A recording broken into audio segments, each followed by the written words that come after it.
Like Uncle Jesse with blue hair, the X-Men are being ripped out of the 90s and transformed into the modern message. X-Men 97 is coming, and we've got information.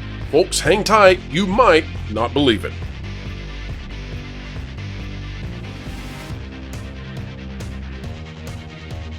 Hello and welcome back to the Pro Channel, where we endeavor to explain entertainment, keep you ahead of the culture curve, and yes, we are revivified, of course, by the gigawatts that you provide. Today we're talking about X-Men 97, the animated resurrection of the cartoon that is beloved. Many folks out there believe this is the second best comic book cartoon of the 90s, only succeeded by Batman the Animated Series. That being number one, and yes, we do miss Kevin Conroy. Now, today we are looking at the X-Men, and particularly some leaks that have been going across the internet. And after checking with some folks about these leaks, they have suggested that there's some credibility to them. I'm not here to tell you that these are absolutely for sure, but I am here to tell you that I'm hearing that there's a better than 50% chance these are actually correct, and so we want to talk about them. In particular, we're very interested in this because there's been a lot of fanfare about X-Men 97 coming from the show creators, where they've been talking about all of the changes that are coming and all of the modern influences that have had an impact on changing your very favorite cartoon into something that is now their very favorite cartoon, but not necessarily exactly as you remember it. That has went into such degree that we have seen the voice actors, the original cast, moved to other characters. Even though they're being brought back, many of those original voice actors are being shoved to the side, given secondary and tertiary characters because, well, they no longer are authentic enough to play the characters that you love and remember them playing. It's a strange and bizarre world when we can no longer pretend to be people because there are now boundaries that you cannot cross when pretending. Very strange indeed. But how are things going to go? Well, the leaks out there right now are pointing towards X-Men 97 actually being fairly mundane. Let's take a look now at what we've got, and I'm going to read these to you. First of all, it sounds like this season, which I consider this just a brand new show at this point. They're taking an old show and transforming it, so we're just going to say this is a new show. But in this new show, in this new season, they're going to have humans and mutants coexisting peacefully, and the X-Men forced to fight for that peace. There are a ton of cameos that are allegedly coming to this, and there are many changes from villains to heroes and heroes to villains. In particular, one thing that's coming out is that perhaps Magneto is going to be part of the X-Men now.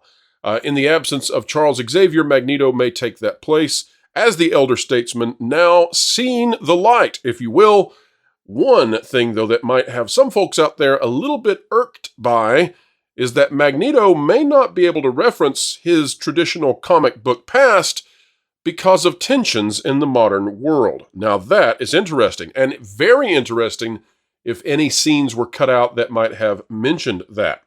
We're also finding out that there's an interesting coupling that could be coming to this animated show, and that is that Jubilee and Sunspot will be getting together as boyfriend-girlfriend or love interests, and that, well, in fact, Gambit and Rogue will continue to be a couple. And that, despite the statements we've seen, are they empty and vapid virtue signaling? We don't know, but statements that have been made to the press about how Rogue is now a representative of those groups who feel they are traditionally left out and not treated as well as they should be. But apparently Rogue is going to be just a woman in love with one Gambit. So we'll see how that goes. Now, if you didn't know who Sunspot is, when we brought up Jubilee and Sunspot in a relationship, Sunspot is not as well known as some of the other characters, but there's a very interesting episode coming up that will have Sunspot paired with Jubilee. Sunspot being a character that is out of Brazil, a mutant from that area.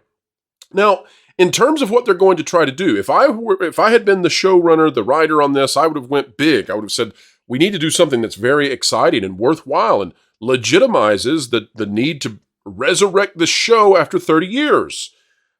Seems like they're aiming a little small here, and that has me concerned. Not in the usual way, though. All the leaks right now are pointing to the show staying and straying away from controversy despite what the showrunners have been saying. I don't know if that's true or not. Again, rumor and speculation majorly here, but one of the rumors that we're hearing is that Cyclops is going to discover that Jean Grey isn't Jean Grey. This seems to always happen to poor Cyclops. And not only that, but there's going to be an issue of Cyclops with his child. Very interesting. A child shall be abducted. And we're also apparently going to get a little excursion with Jubilee and Sunspot going into a different dimension. A multiverse. Oh my gosh, it's another multiverse. But yes, a multiverse in which Jubilee and Sunspot will be vacationing inside a world that looks an awful lot like Nintendo called Motendo. Very interesting indeed. And who's going to be the big baddie? Well, many out there have suspected it. It's Mr. Sinister. Mr. Sinister allegedly is going to be the big baddie we face off in the end. Hearing that we're going to get 10 episodes, I think that has been confirmed with a 3-part ending, and this has been spreading across the internet. Again, folks, we would not bring this to you, except that, indeed, we're hearing that there is more chance than not that this is actually true. Could it be egg in the faces of the Pro Channel? Well, perhaps, but we're having fun reporting on this nonetheless. And maybe what's so fascinating is, despite everything that's being said, despite what we have covered, and yes, there are legitimate reasons to be worried about this show, there is plenty of virtuing going on in the lead up to its release. They may actually try to keep this rather non-controversial. And I wonder if the Walt Disney Company has not put out some sort of edict on this, if they've said, hey, we're putting the kibosh on going any farther. You go out in the press, you go out and you talk, you say the stuff you've got to say, but in the end, we cannot screw up the landing with the X-Men, and we're going to have to make sure that this is milquetoast as possible. So that's what's going to happen. I don't know, folks. It would be a wonder among wonders for the Walt Disney Company to finally come back to the sensible center, but that might be exactly what is happening. One final note, and this apart from what we've been hearing in these rumors across the internet, I'm also hearing that Cyclops is going to be a major focus and that Wolverine won't be quite the focus that you might have anticipated, especially given the potential for cross-promotion with the Wolverine appearing in Deadpool and Wolverine. You would have thought they would have went all the way with Wolverine. Maybe not so. This may be a Cyclops-centric season, and no telling if we'll get more seasons in the future. It is interesting, and it is telling that they only went with 10 episodes for this. Of course, those old cartoons from the 90s, they had much longer runs. We're talking about 20-plus episodes per season, only 10 for this one. Is this a barometer test? Are they checking to see about the interest? Will we get more? There's one thing that is for sure. If they screw this up, it's going to damage the X-Men, it's going to damage the brand, even before we get to the MCU with the X-Men proper. So, Disney, if at all possible, give us what we like. We don't need to see Storm being anything other than the wonderful Storm that we love. We don't need Rogue to be anything less than the absolute symbol of femininity. We need to see the beautiful relationship that she and Gambit struggle with. And as well, we want to see all of our favorite X-Men. Give us Nightcrawler! And no, Nightcrawler is not some kind of crazy agnostic who can't decide what he believes. There are those characters, and we love those characters, but Nightcrawler is a mutant of faith. So be honest and be true to the source material in every possible way, because the diversity of beliefs and the diversity of different styles of mutants, that's what has always made the X-Men so marvelous to watch. Pun intended. All right, folks, we've got big stories coming out later today and tomorrow. You do not want to miss a thing. If you're not yet a member of the Patreon, check out WDW Pro on Patreon. It's just www.patreon.com/WDW Pro. Folks, drop a like, share, subscribe, click it, stick it to the algorithms. It's the notification bell. Drop a comment down below. Let us know your thoughts. Tell us, what do you want to see out of this X-Men animated show? And perhaps, most importantly, will you even watch it? Will you even give Marvel the chance to redeem themselves? And will you be there to find out whether they do so or not? That is a fascinating question to me. Folks, wherever you are and whatever you're doing, keep learning, keep growing, and as always, keep having fun. Listen up, my brothers and sisters. You've been listening to fills and those with an agenda to destroy your brain cells for far too long. It's time to change your way of doing things. Hold up. TPP is the place to be.